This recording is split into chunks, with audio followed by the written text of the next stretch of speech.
We hope you enjoyed this interview of Carol Locatell, Ethel from Friday the 13th Part 5 to help celebrate Friday the 13th. Be sure to look us up on iTunes or check out our YouTube channel for a complete 7-hour and 40-minute Friday the 13th retrospective. The most entertaining look at Friday the 13th in horror bid history. The best retrospectives on horrorbid.com are free. I told you before, I didn't want you to read this crap. I never saw such rotten crap in my life. Where do you get this shit? Who sells it to you? I'm talking to you, young man. You want to answer me when I'm talking to you. You remember who puts the friggin' bread on the table around here, don't you? Stan, don't be too hard on him. All the kids read them. My boy isn't all the kids. You want to know where this is going, Billy? In the garbage. Right into the friggin' garbage. Now, you got any smart mouth about that? The windows are open downstairs. I better go down and close them. The rain will get in. No, I'll do it. I got some garbage I want to throw away. Daddy, please don't throw it away. I'm sorry. The next time, young man, I find you with a worthless piece of shit like this again, you won't sit down for a week, buddy boy. Remember that. Billy, if your dad was serious, then you might want to turn this show off, because I do believe it falls into the category of a worthless piece of shit.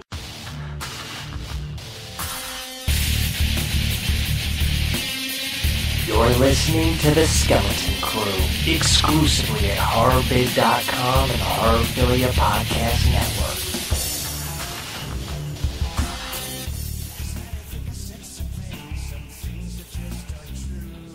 Network. Okay, everybody, we're here with everyone's favorite mom, Ethel, Carol Locatell from Friday the 13th, Part 5. How you doing, Carol? Oh, I'm doing great. Thanks for having me on the show. I think it's great fun. Yes, thank you. Oh, thank you. Yeah, and I'd just like to say, you make the best goddamn stew in the whole wide world.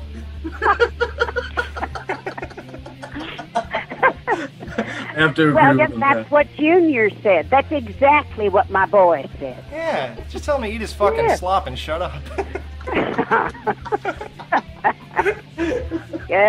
Yep. Now, see, now that's the thing. So you really embrace this character even after all these years, huh? Well, you know, it's funny. I just finished this documentary on Friday the 13th series. Right. Yeah, they're filming the Crystal Lake Memories, I think it's called. Yeah, I think that's that is what it's called. Very nice bunch of people, and so there's this kind of everybody wants one of Ethel's lines. Yes. They just seem to want to. And I do love voice, shut the fuck up. I mean, I use that quite frequently, actually.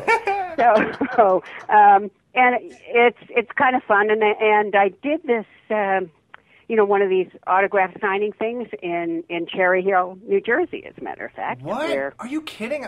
Oh, I missed that one. Oh no! I mean, we could have met. Yeah. Too bad. It was fabulous. We had a great time. Ron Sloan, who plays Junior, was there, and we hadn't seen each other in like forever. Right. The whole group. Danny, the director, was there, and Danny Steinman. Yeah. Was Miguel Nunez there? Oh God, was he ever? He's hilarious. Yeah. We had him on the show. Yep. Yeah, he's terrific. He was there. He made us laugh almost the whole time. Yep. The young man, Savar. Oh, Shavar Ross. Yeah. Yeah, it was it was like the first time we really had all kind of been together, because even when we were shooting, a lot of us never saw the other person because we weren't in the same scenes, so it was fun, and we had dinner together every night and laughed it up, and we did a couple of panel interview things, and he was there. It was fun. It was really, and had a great time. So, by way of my saying that, I say a lot of Ethel's lines, I certainly did there, and a lot of people came up to me, a lot of the fans who were really wonderful, and were quoting lines to me to make sure I signed the autograph. I was just going to ask you that. I bet you, everybody said, "Can you write, will you shut the fuck up on my autograph?" And, you big dildo. Oh, yeah. The big dildo was big, very big. Yeah. It's funny because it's so great that Mike contacted you because we were talking about, who to talk to. And then we said, how about from part 5? And you came to mind right away because when we actually did a retrospective of all the Friday 13th, and this was like 2 months ago. And in that episode for part 5, I think I put every one of your lines in the entire show. Well, that's great. And it's really thank you. What's fascinating is, when I was cast for this about 1 million years ago, none of us knew it was a Friday the 13th. It was called Repetition or something. Really? The working title. Yeah. And so when I read the script, I saw this character and I thought, "Oh, she's going to talk like this, right?" So I went in with this accent, and when I read, they said, "What kind of accent is that?" and I said, I don't know exactly. I've heard it a lot in Southern California. This was years ago, and I really like the way it sounded, and that's who I thought this woman sounded like. Right. Ethel. Mm-hmm. And then, of course, I did not know that it was Friday the 13th, and that it should be like New Jersey or, a New York accent probably would have been more appropriate for the movie, but didn't know that, and so that was because I know a lot of people go, that doesn't work. That was, so there's a camp where people love Ethel, and there's a camp where what the hell is she doing? Oh no! No, you were my favorite part of the movie, hands down. I remember I'm 27, and I think I saw this movie when I was like, I don't know, 15 maybe, and you were just the most memorable part, hands down, and I loved it. Oh, and thanks. I really do mean that too, and I honestly think you kind of made the movie, I must say. Oh, well, how lovely. Thank you very much. Absolutely. I remember when I was a kid and I was playing it, that was the one movie I had to, make sure my parents weren't around. and it's all because of you. It was just, wild. I'm sitting there and they're hearing, wait, what? Well, that'll fill your fucking stomach. And clean the chicken shit out of the coop, and my parents are like, what the hell are you watching? And I'm like, oh, no, it's a Jason movie. You don't understand. They're like... Yeah. You stand out, and definitely one of my favorite parts. Oh, well, that's great. Thanks. Well, the director was really very good because that would you shut the fuck up? That was an ad lib. Oh yeah. And yeah, he let me do. Ethel was already kind of raunchy, written, pretty raunchy way, but I just added. I added more to the fire there. It's funny that you say that you don't think your accent worked or whoever doesn't, because I don't know, when I see you with constant dirt and mud on your face and the clothes they had you in and the house you were in and your son, I think it fits perfectly. I don't even. Oh, thank you. Yeah. Well, so did I. But hey, it's there are. I think there. There's a camp of people that think the Friday the 13th part 5 is fun and wonderful, and then there's another group of people that think it doesn't fit with the rest of the series, so it's not Jason. Yeah, because Jason's not in it. Yeah. So there was, there's a whole thing with, and I totally get it. I mean, I who would have thought when I did this movie so long ago that it would still be interesting for younger people to see. I'm delighted that I got to do it and that it's caused this.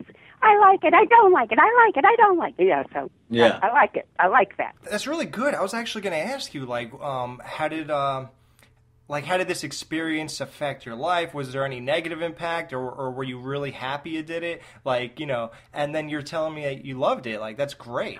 Well, I love it now. Oh, okay. So there was a negative impact. Well, I just wasn't into these kind of movies. And I, frankly, had someone told me that it was a Friday the 13th movie, I would have had to have gone out and tried to find, a copy of it or whatever, because back then, right? I guess you could get it, probably tape. Yeah. And So because I didn't see those kind of movies. I didn't like them all that much. And of course now it's kind of fun. I mean, I look at them and I don't take them seriously. Any more than probably anybody else does when they watch these. Right, yeah. When's the last time you saw this movie? Last. Years? Yeah. Yeah. Oh, yeah, years ago, yeah. It was funny, when I was going to go do the Cherry Hill Convention? Signing, I wish I could remember what it was called, but anyway. Probably, Mike, what was it, like Monster Mania? Oh, Monster Mania, Mania, right? yeah. That's what it was, Monster Mania. Monster Mania, yep. Yeah, and so I actually found a website where some fan, which was really helpful and terrific, had written out almost all of Ethel's lines.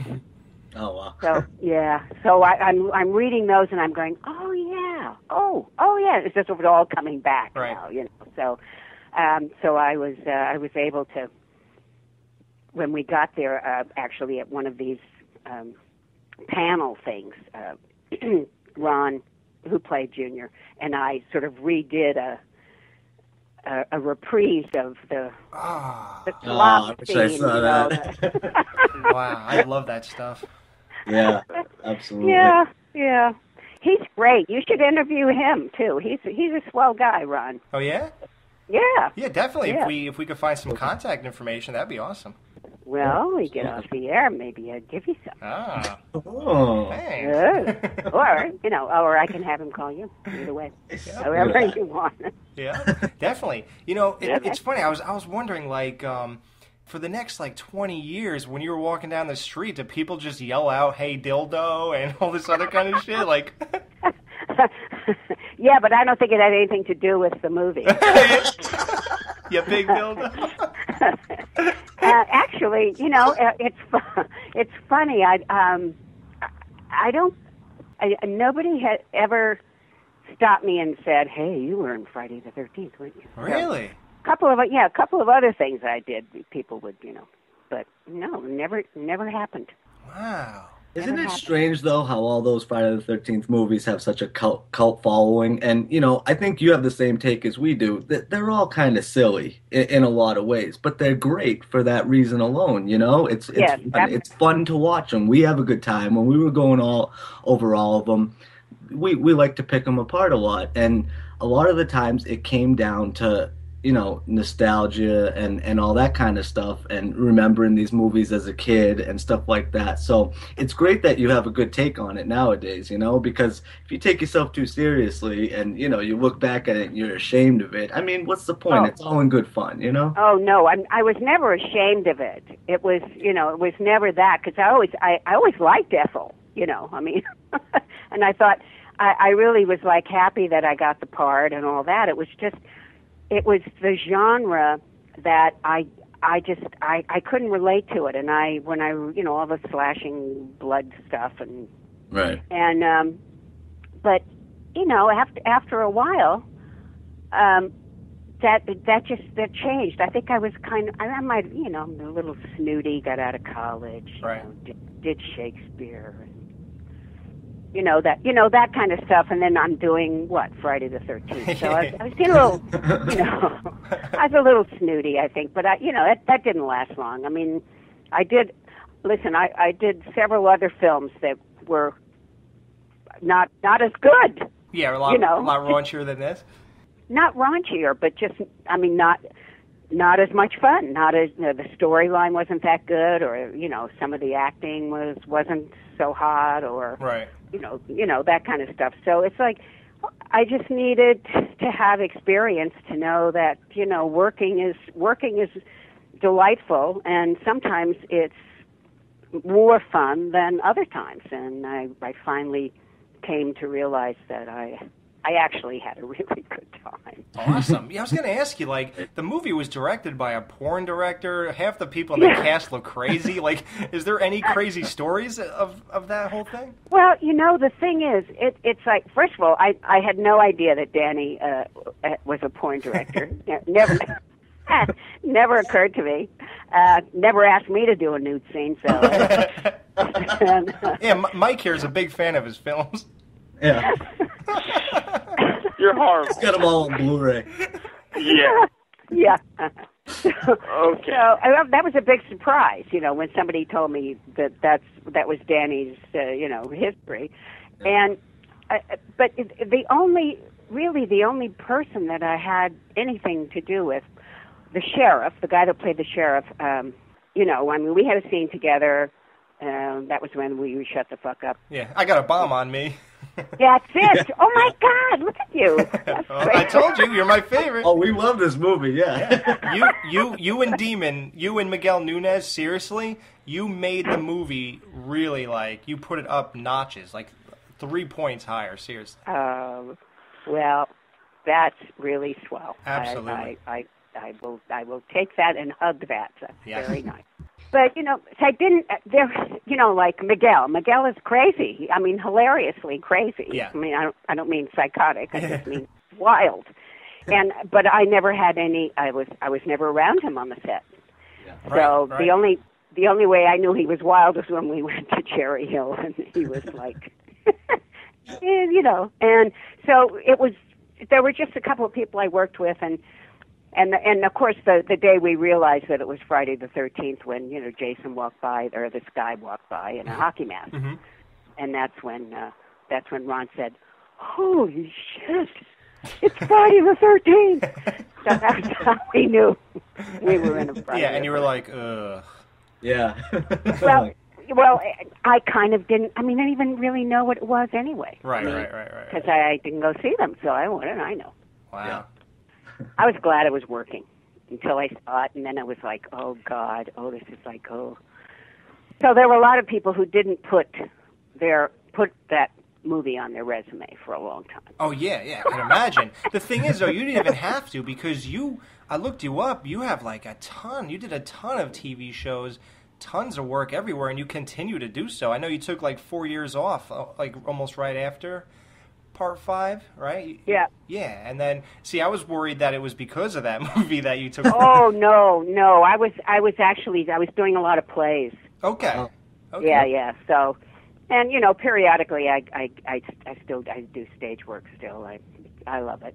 So, yeah, I've been lucky. I've been I keep on keeping on. Yeah, you keep going.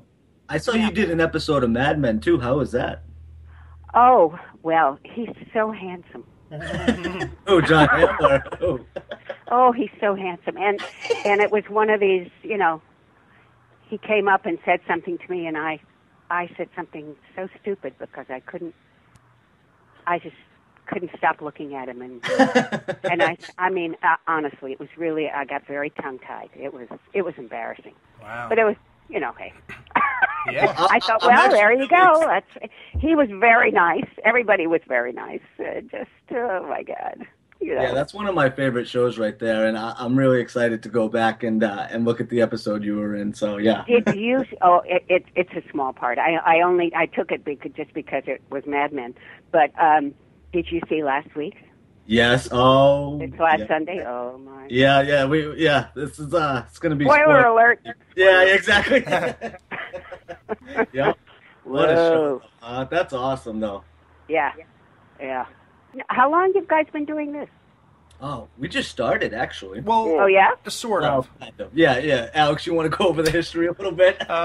Mike, what was it, June 2010, maybe? June 2010, we started doing another type of show. I was working with somebody else, and then we kind of had a falling out, and I had known Alex before, from before, and we kind of got together and started this up a few months ago. So yeah, So I guess Mike has about 70 shows under his belt. I got about 35.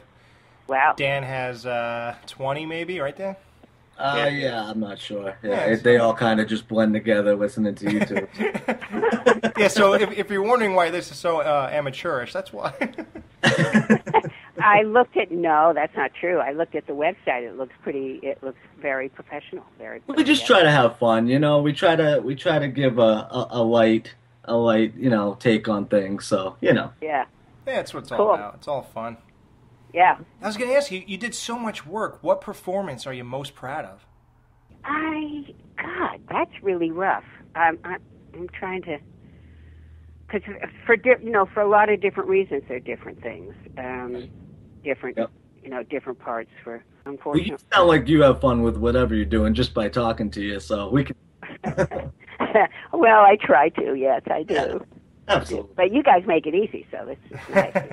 Sometimes you go for like an interview and they'll ask you a question, and then you answer the question, and then there's this dead silence because they don't know what it means. Yeah, we don't do dead air around here. That's what we're all about. We're just about having fun, keeping it moving, and just keeping it fun, Because what's the point of doing an interview? You want to have a good time. You want to learn about the people, and it's just fun for us. And we want to make it fun for you too, and that's the main thing. So well, you certainly have.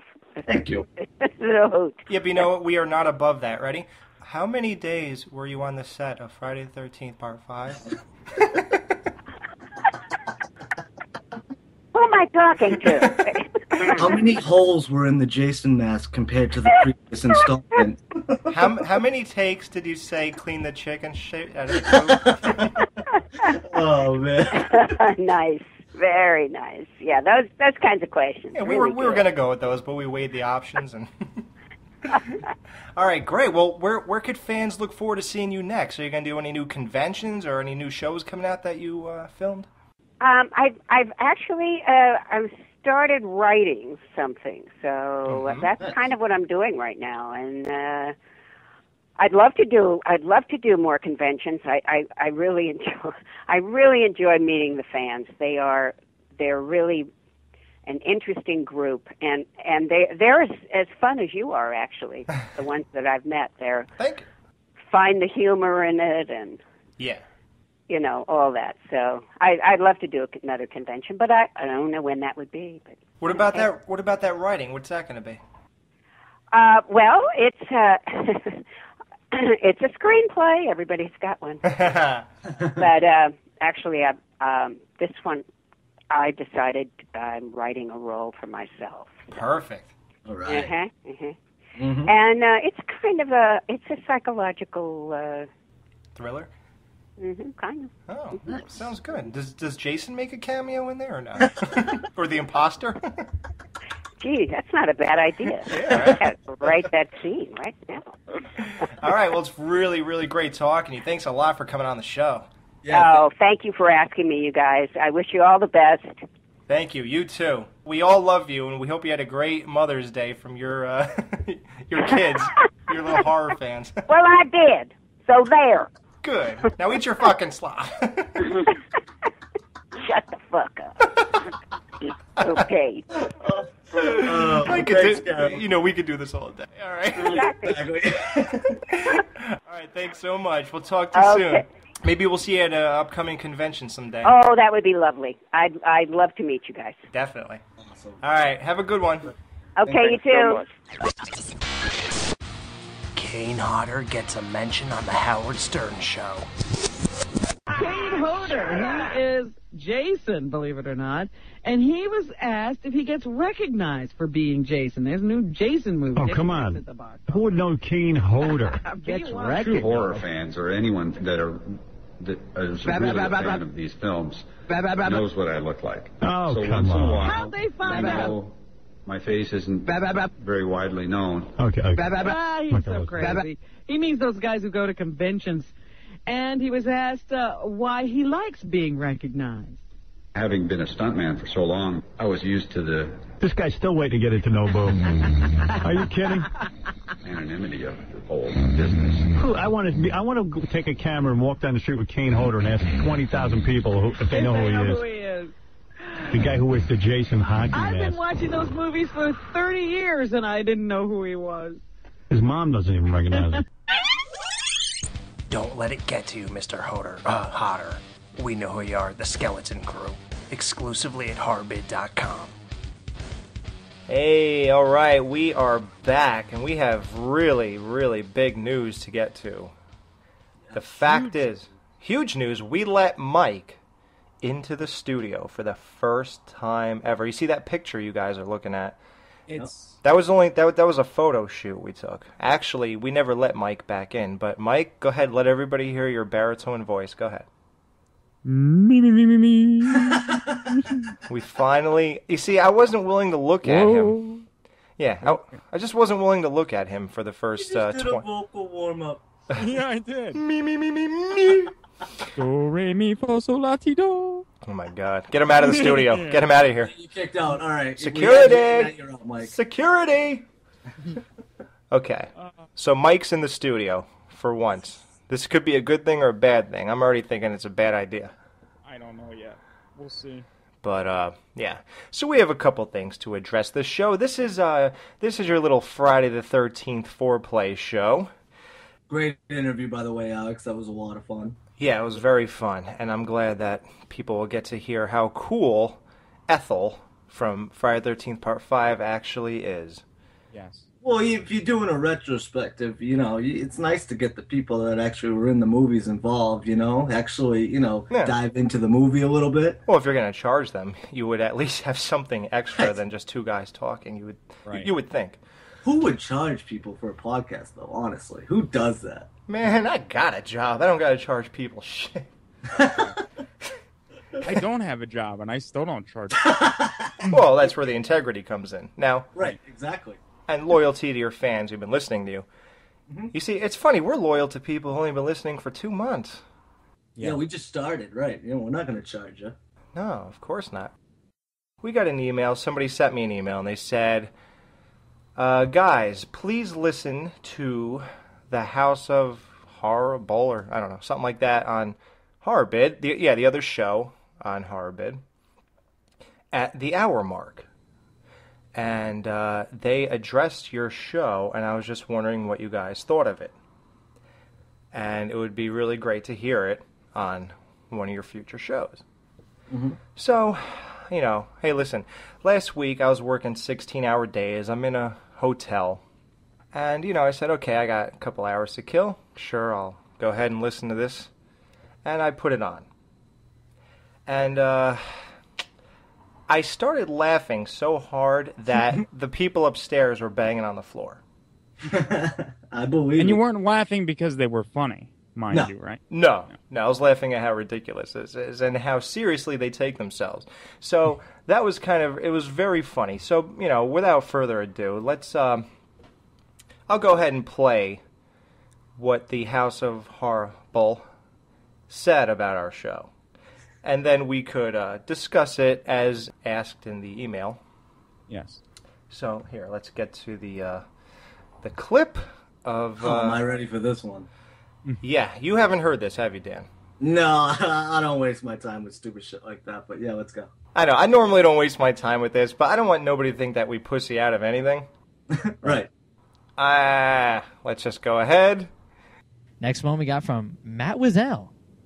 Your views on the films are great, and your retrospectives have been a blast so far, and I'm excited that you're getting to one of my favorite franchises, the Friday the 13th series. It's also interesting because recently the Skeleton Crew did a full retrospective of the series, as well as I'm sure you're aware of, but they are coming from more of a fanboy perspective. It would be interesting to hear the two groups come together for one podcast, considering you guys have more of an analytical view and they have more of a nostalgic view.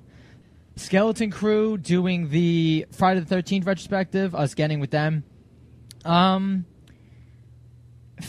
perspective, I'm proud that we don't come from a fanboy perspective with any of this shit. I'll just say that up front, and I'm glad that someone pointed it out. Yeah. Well, not that their reviews are shitty. I'm just saying that... That's just not our style. Yeah. There's nothing wrong with doing fanboy reviews. That's awesome. That's great. But to me, I find we're analytical. We like to dissect the film. It's a very blind way of looking at things, though, I will say. Like, you're willing to forgive way more than... See, to me, I never thought of that while doing a podcast. It's almost like, why bother? Because it's like... Oh yeah, they did this, but I love it anyway. Who cares? Yeah, there's no awesome. There's no critiquing. It's just not our style. We're more. We like to critique. Of course. Yeah. What else? Otherwise, you're sucking the dick of the horror films. So. Exactly. And who wants to hear about how great the horror movies are? Like to go through the Friday series and be like, Well, they're all awesome. It's like, why bother doing it? Yeah. Just because you're gonna do it from a Give it- fanboy yeah. perspective, and it's cool for nostalgia. Like, it's cool. Like you just talked about Silent Hill nostalgia. That's cool. But if you're getting nostalgia out of every single film you watch, I don't know why you're doing this. Wow, dude. Oh, Yeah. all right, let's go. Let's go. Wait. We're sucking the dick of the horror movies. That was classic. Dude, let's go. Let's go. Oh, Dan. Wait, hold on, Dan, I can't talk. My mouth's full. I'm sucking the dick. Yeah, dude, let's go. Horror Let's go. All right. Well, okay, Dan, what is your first impression of this hilarious clip?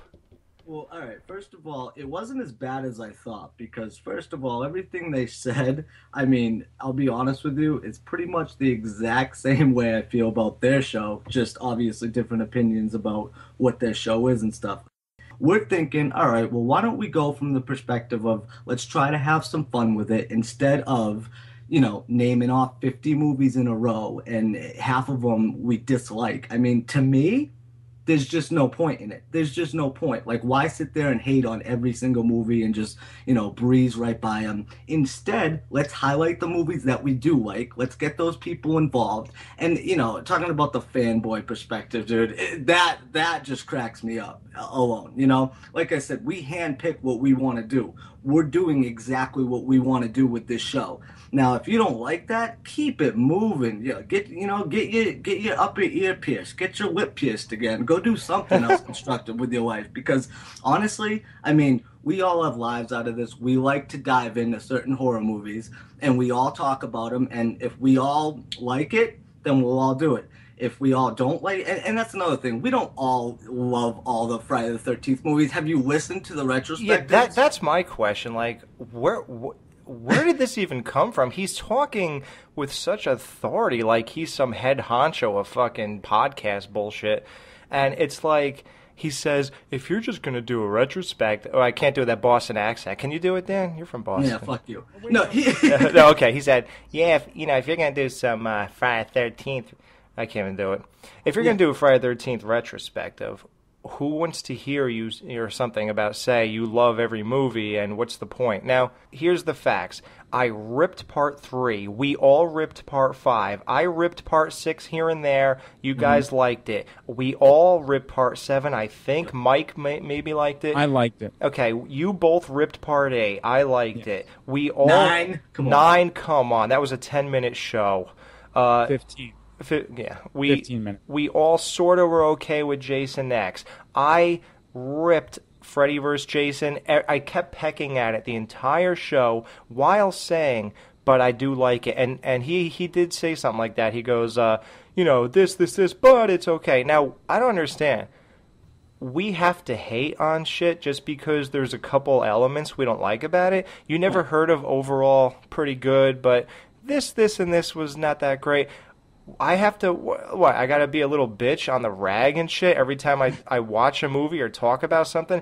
I don't understand how that makes you a fanboy. A fanboy is usually, like, obsessed with something, and they're like, they love anything, and if you, no, Jason A was great, you don't understand, he was supposed, that all made sense.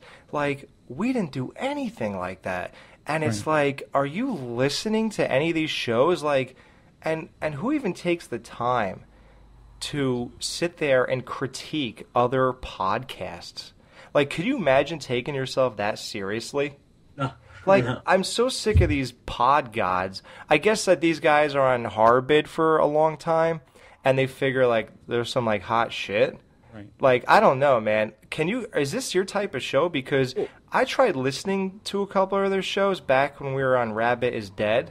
Yeah, well, you know what? I want to say something, Alex. I'm sorry. I just got to jump in here real quick. Go for it, Mike. Because you mentioned the other show, and believe me, I hate to bring this up. I really do, because I put those days behind me. It was a bad experience and all and whatever.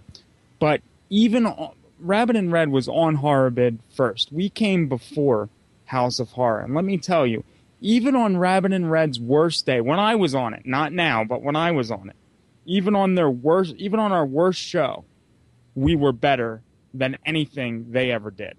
I was a fan at one point of their show. I liked it. It had nothing to do with those guys or anything that happened with Rabbit and Red or whatever. Now, there was a time where me and Tom were emailing. We had choice words. That was my fault. I want to personally apologize because I was being a dickhead. Now, well, no, that's because Tom told me to go fuck myself. But that's at the same time, Mike, that wasn't my battle, dude. So I apologize for that. Now, at the same time, dude, I listened to their show. Now, the reason I listened to it is because, let's face it, you got all these reviews of movies, right? There comes a point when you're halfway through your 10th or 12th movie where you can just tell that they don't care. They're just kind of, yeah, I don't know, I didn't like it. I don't see the point in that. Now, they don't find the point in doing the nostalgic aspect of it. Whatever, that's fine. They're not old enough to have, they're in their 20s. They're not old enough to look at movies from a nostalgic point of view. You know when they're 28 and they're talking about Scream. Right. See, they think they're so high up on their little their pedestal that they put themselves on, but the fact is, they're going to be exactly everything they hate in 6 years. Exactly. That's what they're going to be, and they're going to be what they call fanboys. And what was the argument? He said, "We don't do a nostalgic show; we do an analytical show." Do they not listen to us? I mean, we analyze the shit out of movies. We talked about the state of Jason's cock. I mean, what more exactly. What more analyzing do you need? It's bizarre, dude. And you know what? The fact is this: nobody, except people who take themselves way too seriously, nobody attacks another podcast unless they're so fucking jealous and they feel threatened by it. Because you know what? We went through 22 shows and never mentioned these guys one time because they're not even on my radar. Right. You know? Like, I've listened to so many other podcasts, even the shows that were better than. Did you ever hear us say a single word about any of them? No. People who feel that they're better than other people don't need to look down and shoot and attack. They aim upwards because they want to knock you down to their level. Even if it's through convincing people, they're not, what do they think? Because they got Bill Moseley. What do they think? Because they got Felissa Rose on a sleepaway camp franchise that was free, and Jonathan Tierson. What do they think? Because they have interviews on their free ones, and we charge people. We're just trying to put on a good show. Yeah, that's really. We're trying to entertain people, dude. If you don't like it, keep it moving. Don't keep my fucking name out your mouth. Like, here's the thing I don't understand. You hear a show, we're having fun. That's all we're here to do, have fun. So it wouldn't even occur to us to attack another show. I mean, yeah, in episode 17, the first 47 seconds were devoted to taking a jab at Rabbit is Dead. But the fact is, those guys did half an hour clips on us. Right. You didn't hear that, but... Yeah, nobody heard it, of course, but... Four people did, Alex. Be fair now. All right, four of you. Fair. Maybe, but not four if anyone's listening to this heard it. But anyway, so we took a jab at them, but we have a history with them. That's a whole different story. We would never attack another show because we just don't care. And believe me, we have ammo. And here's what is really nutty about what they did. The fact is, they try to hide behind their email and said, well, John Wazell, or whatever his name is, Matt Wazell, yeah, he threw out the word fanboy, and so they're going to go ahead and run with that. Now, here's the thing. I got emails, too. Yeah, we've gotten quite a few in regards to that, actually. Exactly. And you know what we did? We took the high road, but I just want to thank you two, Numbskulls, for opening the door, because now I could read them. That's all now. Okay. Let's read the email I got while they were doing their Nightmare on Elm Street retrospective. Oh, yeah. Because I still have it. Yeah, you remember this one? Uh-huh. Hey, guys, I wanted to beg you to do a NOES retrospective for Horrorbid. As you probably know, the House of Horrors show is currently doing a retrospective of the series. I am ashamed to say I burned $1 to hear this half-hearted... this half-hearted nickel and dime shakedown of a retrospective. Fucking shakedown. Yeah, it's shakedown. They're drug dealers. Yeah, there must be. What are they holding their listeners at the ankles and just They charge fans of a series to hear them tear it apart. I'd rather hear a fun and entertaining take on the series, whether or not you guys liked it or not. Even the Friday the 13ths you bashed were fun to hear, and you did make me think differently. Please show these two nerds what a Nightmare on Elm Street retrospective should sound like. Please, please, please. Alex, did you add in that last line yourself? Please, please, please? No. No, about the nerds? No. Okay. I guess that's... Well, at least somebody says what we all feel. Okay. Yeah. Listen, Matt had his interpretation of us, and Clayton has his. So, there you go. So, Clayton, now your email was right over the air. Sorry it took a month or so. But no more pulling punches, I guess. Yeah, we didn't feel the need to bring stuff like that up. Because, see, that's the thing. Like, we get emails here and there. I don't go and find shit that I don't like or find stuff that I'm gonna bash and try to make people look bad. I mean, I think they're doing a good job of that themselves, making themselves look bad. But they don't need our help with that. But here's the thing. The fact that they don't respond to any of their posts make them look bad. Their listeners write to them all the time on Horrorbid, and they don't respond to anybody. The only one they ever responded to was the first guy to bitch about paying for a retrospective. And I know this too. This is very true about us with this show, okay? I love horror movies, okay? I do. That's why we chose to do one. That's exactly right. You know what, dude? What's the point? What's the fucking point in getting up there saying, yeah, I didn't like this and I didn't like that? And that's another thing. The template for that show is just movie after movie after movie. Yeah, there's no themes, there's no creativity. Don't compare yourselves to us, really. You're putting yourselves in a situation that you're going to look stupid. How we got started with this thing, first of all, guys, we all talked about it, and we gave the pros and cons of doing the show, whatever, but mainly we said, all right, we're going to do it 100% or we're not going to do it at all. Now, in our eyes, 100% is, Alex is kind of the mastermind behind the scenes working all the technical aspects of the show. I don't really do much. I just bring my personality and my pretty face. Now, Michael J., he's a madman with the guests. He sets everything up. He's very professional with them. We make everything a cohesive unit. Now, we love what we do. Obviously, other people do too, which we love. People get what we're trying to do. Now, when you're doing another show, we're on the same site. Yes, I get it. But you're doing a totally different thing, and it's completely different to where, okay, you're listing movies that you've seen. Like, to me, dude, I'd rather shoot myself in the head. I mean, honestly. Yeah, if I had to do a show like that, I would have quit about 12 shows ago.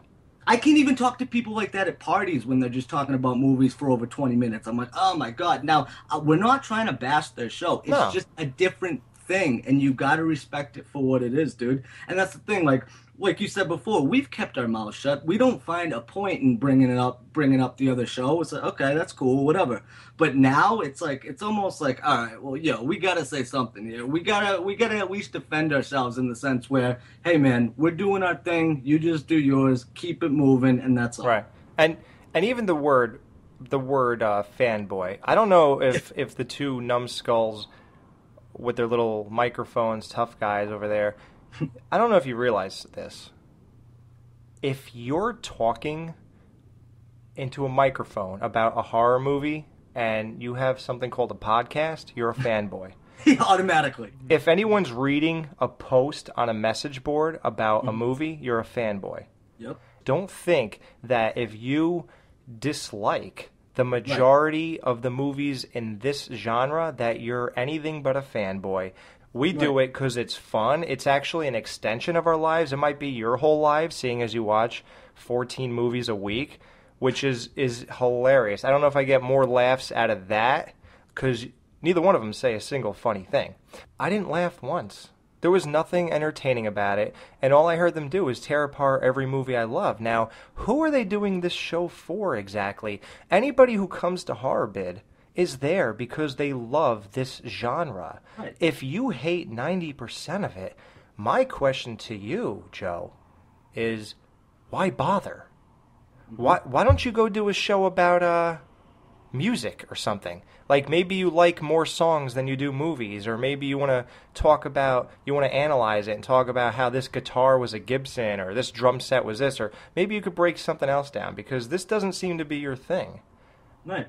we had so many things to rip on them. We could have talked about how Tom went on Horrorbid's Facebook and asked people for an illegal download of Nightmare on Elm Street because he wasn't willing to pay for it.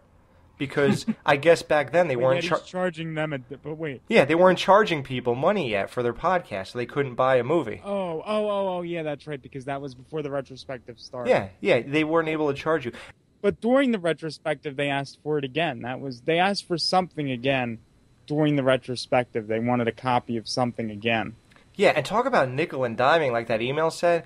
How do you nickel and dime your audience, dude? Like, aren't you thankful in the least? And I bet they think that when they see those 20,000 views of their little posts for their shows, I bet you they think that's how many people heard the show. You know, like, we actually went on YouTube for a reason. We went there to show Rabbit is Dead, that all that hype around him and, you know... we wanted to show him that just because you might have seen 15,000 things, you know, clicks on your show, that only 180 people actually heard it. I just can't get over the whole fanboy aspect and, you know, us kissing the ass of the movies. No, we're sucking the dicks of these movies. Oh, okay. Sucking the dick, huh? Yes. No, I you know, it's just funny about how the fact that you know, sucking dick was brought up because I know like tongue rings are good for blowjobs. I wonder how lip rings are. Well, I wish they would take our dicks out of their mouth and just stop talking about us and really get a life. Like, really? You guys have nothing to do. I don't know how many times I had sex this week, but the fact is probably as many times as many movies as you watched and that you're going to review. Yeah, and furthermore, has anybody seen Alex's girlfriend? She's smoking. Come on. You know, same thing with me. I actually had a fun week this week. I'm not thinking about, I got to watch this movie. I got to watch that. Dude, I had a bachelor party, a wedding, 4th of July was fit in there. You know, it's like, come on, dude, we have lives. Like, I love doing this stuff. But when we sit down to do it, it's very, okay, well, what do we want to do? We got this movie, or that movie to do. Yeah, 2 or 3 movies. Exactly. We like these movies. Okay, well, let's fucking spend our time on doing stuff, and let's feel like we can give something to the movie. Give a fresh perspective to it. Give other people that maybe haven't seen it a reason to watch it. Not, I hated this movie. I can't believe they did that to Michael Myers and blah blah blah and this and that. But no, Dan, we do that though. Here's the thing, we've done shows where, dude, the #1 fanboy movie in the world, and this is not a jab at anybody who liked it, Cabin in the Woods. It was probably the most highly approved movie of the year. Me and Mike did a show reviewing it. We both didn't like it. Does that sound like a fanboy? Because I think Joe did like it. And you know what's funny? Tom actually put down his audience who liked it by saying that morons who like fart jokes and stupid people probably like Cabin in the Woods. Did we ever degrade our audience because they liked it? How do you judge people like that? You don't even know these people. Because some dude went out with his chick and had a good time, he doesn't really give a shit either way, and he enjoyed a movie, now he's a fucking dummy who likes fart jokes? Like, really, dude? That's how what is that, your amazing analytical point of view, that now you're gonna also get into the psyche of the viewer? Like, really, dude? I guess so. Get a life. Love it. Get a life. Get another lip ring. And then you got we got a tongue pierced this time. Yeah, you got a tongue pierced. I'm emo because emo is new. Yeah. Well, you know, in all fairness, these two do have credentials. Tom was in the movie Jennifer's Body. He actually played the kid in the attic. Remember the abandoned house? He went in the attic and he thought he was going to hook up with her. Mm-hmm. Wasn't that Tom? Could have been, I guess, wasn't it? Yeah. And furthermore, dude, all these emos look the same, I guess. Right. And furthermore, Alex, we were gonna review Joe's movie Hollow, but then all we had to do was watch Halloween 4 because it's the same movie. Yeah. Actually, not Halloween 4. It was more like the original Halloween. Just a movie that I think I see. I don't know because I didn't hear his thoughts on it, but for somebody who kind of likes to rip Halloween and say that it's boring and this and that, he sure took a lot from it. Now, come on. I mean, he just gave us 8 minutes and 40 seconds, and it was shot beautifully. It really was. But the direction and the writing, I mean, come on, the writing was hard. You can do better than that, buddy. Sorry, I didn't want to say anything. I really didn't. Yeah, and that's the thing. That's why we have class. We took the high road, but now, hey, all bets are off, bro. You critiquing person about movies, and you're gonna put that up, dude? I mean, I'm not... Who could say that was, dude, hollow? I thought the guy, the skull of the guy who made it was hollow. And what is with taking everything from Halloween? Like, hollow? Really? You know, I was going to make my own movie, and I was going to call it Nightmare. Or I was going to call it 13. Like, dude, really? Can you get any less generic or more generic than that? Really? and you know, I love how they even gave a review of our show or our approach to a show as if we were seeking their approval. Like, do you really think we need your endorsement?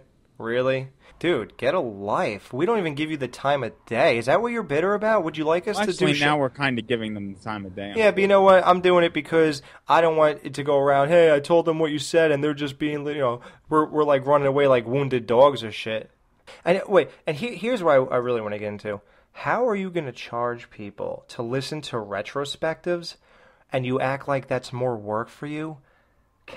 You literally, dude, they watched 4 Friday the 13th movies and then did a show like a day later or something, and there was like 14 more movies being reviewed. Where is the more work part? Like, you watch those movies this week on top of the Friday the 13th and on top of recording Friday the 13th?